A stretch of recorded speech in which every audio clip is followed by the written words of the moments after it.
מכבי נתקו כל החיים ובמיוחד נתקו ירושלים בלי הפסקה.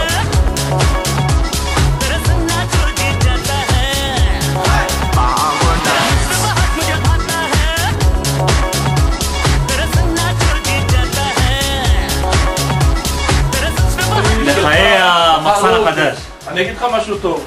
לחיי המחסן החדש. שהסונים שלי, שלך, של אורלי, של שלומי, של סלאבי, של אנדרי, של משה ועופר וחיים, אללה ייקח אותם. יצחק, ממך אני בורחת יצחק, יצחק, לא אין לנו עתיד ביחד, יצחק, תצא מהר מתוך חיי. למה נצטות? תזבור ספלות סלוקה בלד תן איזה כללות בפנים הוא מקלל כל היום, פתאום עכשיו 24, נו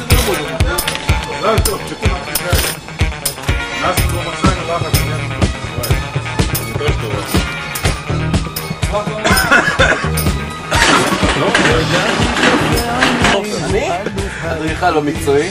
אדריכל? עכשיו הוא מדריך פה את המכה שלי. עכשיו אני מדריכל את הפריטים פה, זה העבודה הכי טובה שיש. עובד לי קיים. זה המצב קשה. אין מה לעשות. כל החיים. שנה אחת הכי טובה בחיים שלי, טיול באוסטרליה. הופה, זה מעניין, זה משהו שבחיים אני לא משהו אחר. בוא נעבור ליגאל. צלם את הרדיו שלך. בוא ליגאל. זה הרדיו שלי. רגע, 24 עד לדבר. ל-24 אנשים הוא אמר ל-24 אנשים. בוא נראה, רשימה. 24 אנשים. אוקיי. מראש אני אומר לך, 22 שחקנים של הפועל תל אביב ועוד 2 של בית"ר ירושלים, אני סולח. והשאר? השאר הסונים שלי ושל אורלי ושל חיים ושל עופר. צלם לי את המגירה. זה המגירה של ריימון סאנק.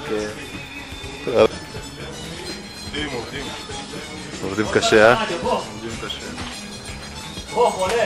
לא כמוך. בזק. להתראות.